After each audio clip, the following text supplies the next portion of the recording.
Magandang gabi po sa inyong lahat. Itong video na to na mapapakinggan po ninyo kay kaibigan, tungkol po ito sa nakita nilang impormasyon tungkol sa eroplano. Hindi po intensyon namin na for views only, para kumita. Wala kaming kita dito mga idol. Kung ano man po ang nakita ng ating mga kaibigan, ihahatid po natin. Kasi pinagsikapan po nilang makita at makabawi sila sa atin. Kaya sa lahat po na makapanood mga idol, huwag lang tayong matakot at huwag magpanik. Ang nais lang po ng ating kaibigan, sinabi po niya ngayon na ito ay masumpa.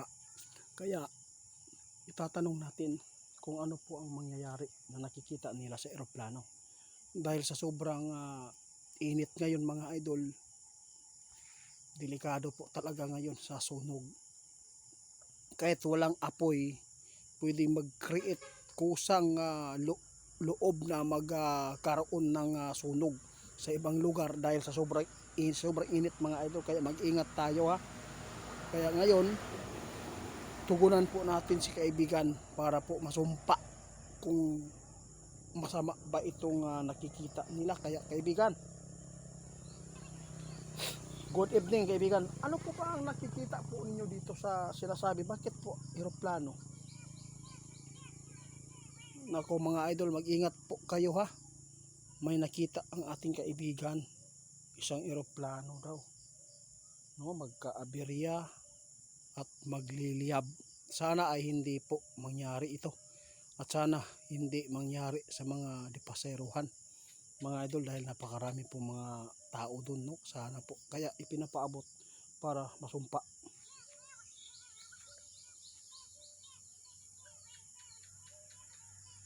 Oo nga, totoo yan kaibigan. Guys, sabi ng ating kaibigan ha, kung ano man po ang nakikita namin sa aming kaharian, yun lang din po ang ipapaabot namin.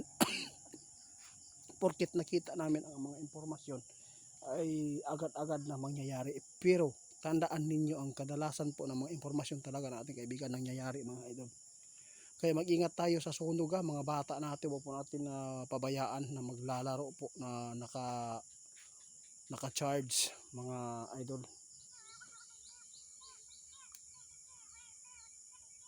Salamat. May mga part po talaga na mga lugar na magkaroon ng sunog dahil sa sobrang init, kahit hindi po tao ang gumawa. Kasi may mga part po ng lugar na talagang magkakaroon po ng biglaang pag-spark dahil sa sobrang init po mga idol sa panahon natin ngayon. Ingatan po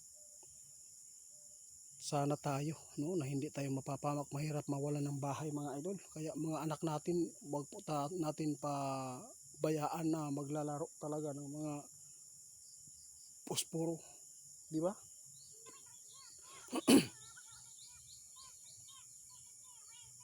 Ito ang sabi ng ating kaibigan. Kaya napapaabot po nila ngayon ang impormasyon na to, kasi dahil po ito sa panahon natin mga idol. Nakita po natin mga idol, napakarami ng eroplano ang bumagsak, helicopter ang bumagsak, nagkaaberya, no, bigla ang paglanding dahil po mayroon pong mga aberya talaga sa makina, wire. Kaya mga idol, ginawa ng ating kaibigan ito para po hindi mangyari, para masupla mga idol.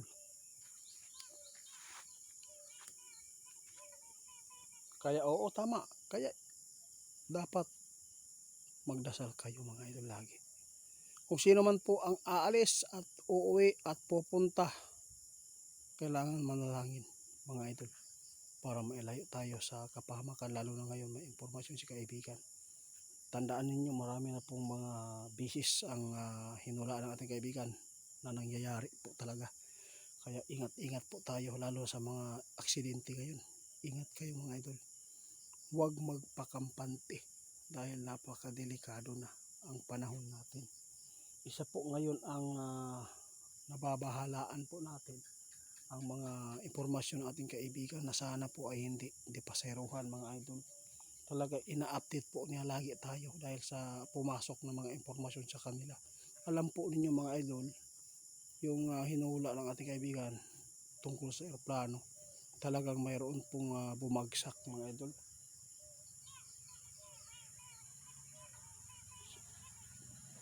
Ito po talaga nakikita niyo kaibigan. Oo, totoo yan.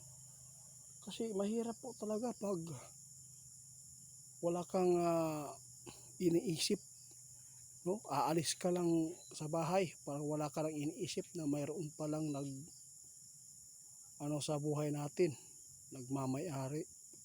Kaya kailangan pasalamatan natin at lagi tayong makapag-isip na may Diyos mga idol, para mailayo tayo sa kapahamakan. Yun ang pong sinabi ng ating kaibigan ngayon, na mag-ingat po talaga tayo sa impormasyon na to. Hindi naman po porket nakapasok sa impormasyon ito sa kanilang kaharian mga idol ay talagang mangyari na. Pero tandaan ninyo, ang mga impormasyon ng ating kaibigan kadalasan nangyari. Kung mayroon man pong nasupra, dahil po yan sa mga tao na narangin din. Oo, tama, at hindi ipinahintulutan ng ating Panginoon. Mga idol, paki-report kay Ghost Hunter 88 Fans 2.0. Hindi po yan sa akin, scammer po yan. Itong video na to, nanakawin na naman po niya para i-upload para kumita sila. Ako po ang sa yung pagkatao ko, ako po ang napapahiya nila. Kaya maraming salamat sa inyo sa mag-report. Kaibigan, salamat.